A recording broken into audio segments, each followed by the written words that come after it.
Student, इसके पहले हम लोगों ने तीन बैलेंस को देखा। पासबुक का डेबिट बैलेंस, कैश बुक का सीआर बैलेंस, मतलब ये दोनों पॉजिटिव बैलेंस थे, और उसके साथ लास्ट क्लास में हमने कैश बुक का ओवरड्राफ्ट या सीआर बैलेंस देखा। आज हम लोग जो है पासबुक का डेबिट बैलेंस यानी ओवरड्राफ्ट यानी कि लोन की कंडीशन में एंट्रीज को देखेंगे। और ये जो ओवरड्राफ्ट होता है ये लोन की कंडीशन कहलाती है, चाहे वो कैश बुक के लिए हो चाहे वो पासबुक के लिए हो। और मैंने आपको पहले भी क्लास में ये बताया था कि ये जो लोन के कंडीशन में जो ट्रांजैक्शंस होते हैं इनवर्स ऑर्डर में होते हैं। जो फिगर हम पॉजिटिव बैलेंस के लिए प्लस करते हैं वो यहाँ पे माइनस होती है, और जो माइनस करते थे वो यहाँ पे प्लस होती है। और हमारा हमेशा ऑब्जेक्टिव वो बैलेंस होता है जो हमको क्वेश्चन में गिवन नहीं होता। जैसे यहाँ पे पासबुक का बैलेंस दिया गया इस क्वेश्चन में, तो हमारा जो मेन टारगेट होगा वो कैश बुक होगा, और हमारी एडजस्टमेंट उसी के हिसाब से प्लस माइनस होंगी। अगर मेरा कैश बुक इस क्वेश्चन में इंक्रीज होगा तो मैं भी अपने बैलेंस को इंक्रीज करूंगा यानी बढ़ाऊंगा यानी कि ऐड करूंगा, और अगर वहां ये माइनस हो रही है तो मुझे भी यहाँ पे क्या करना पड़ेगा, अपने कैश पासबुक के बैलेंस को रिड्यूस करना पड़ेगा या माइनस करना पड़ेगा। जैसे इस क्वेश्चन में दिया गया है, the passbook of mister M S. Bajaj and sons showed the overdraft of 1800 on 31 दिसंबर 2016। तो यहाँ पे जो दिया गया है कि 1800 रुपए पासबुक का ओवरड्राफ्ट बैलेंस है, तो मैं क्या लिखूंगा, ओवरड्राफ्ट एस पर पासबुक कितना दिया है, 1800 रुपए, तो मैंने 1800 रुपए डाल दिए। अब मैं अगर फर्स्ट एंट्री में आ जाऊं, cheque worth ₹8,000 were sent which were not collected by the bank up to 31 दिसंबर 2016। अब मैंने जो है 8000 का चेक डिपॉजिट के लिए भेजा, कहाँ, बैंक में। मेरे पास बैलेंस कौन सा है, पासबुक।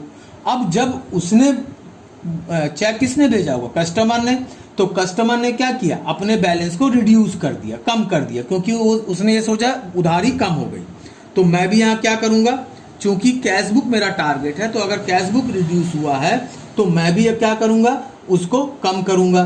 तो मैं क्या लिखूंगा, cheque sent in to bank but not credited, कितना, 8000 रुपए मैंने डाल दिया। फिर सेकेंड एंट्री देखूं, अगर cheque worth ₹2500 were issued but were not presented payment. अब 2500 रुपए का चेक इशू किया, कौन करेगा, कस्टमर करेगा। अब कस्टमर जब उधारी पे चल रहा है तो उसने क्या सोचा होगा कि मेरा बैलेंस अब क्या होगा, और बढ़ जाएगी, यानी उधारी बढ़ जाएगी, तो उसने प्लस किया होगा। तो मैं भी क्या करूंगा, प्लस कर दूंगा। तो क्या लिखूंगा, cheque issue but not present, कितना, 2500। तो 2500 रुपए मैं कहां डाल दूंगा, प्लस में डाल दिया, यानी उधारी को बढ़ा दिया। फिर the bank charge 100।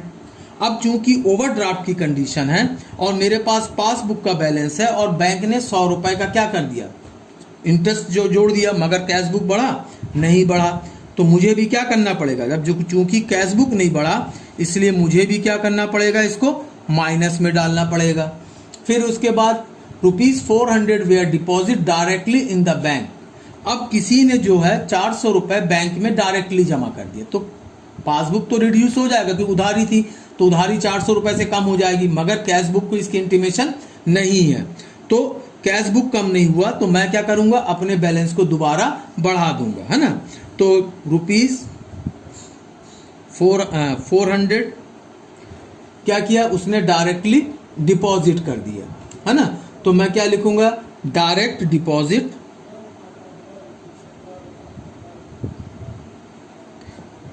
Into bank.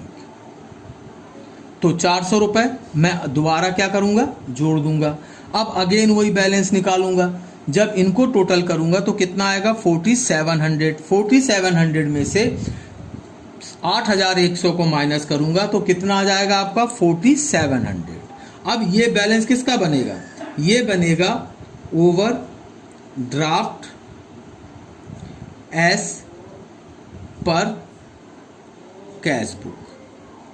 तो इस तरीके से ये मेरा क्वेश्चन कंप्लीट हो गया।